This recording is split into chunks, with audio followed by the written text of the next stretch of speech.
ya gitu deh. Berarti tahan dong perang deh. Ya itu pernah. Makanya ada bikin itu sangat menyakitkan lagi tuh. Tapi biar saya aja yang ngalamin yang lain enggak. Itu yang kemudian menjadi inspirasi konten-konten sekarang itu deh jadinya. Gitu. Itu yang Made ambil. Waktu pertama kali bikin konten keluarga tuh dia nyambung yang tadi. Dalam tanda kutip minta izin komunikasi dengan istri itu gimana waktu itu? Waktu gimana maksudnya? Kan gini kan kalau melibatkan istri, melibatkan anak-anak. Kan dia waktu itu ngorang ajak kurang ini ke nyak yo dari model sih nyak berperan dan segala macam gimana?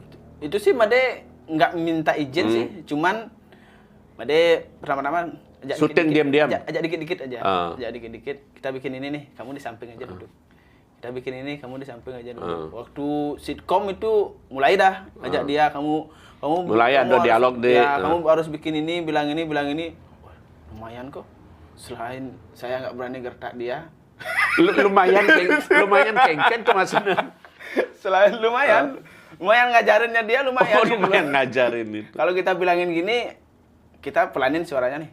Kan udah kayak gitu tadi. Malah dia yang lebih besar kan. Terus kalau kita besarin, dia ngambul gimana cara? Berarti aman syuting jak nak lain banyak gitu dia mau pak kuren sendiri gitu ya. Takutnya dia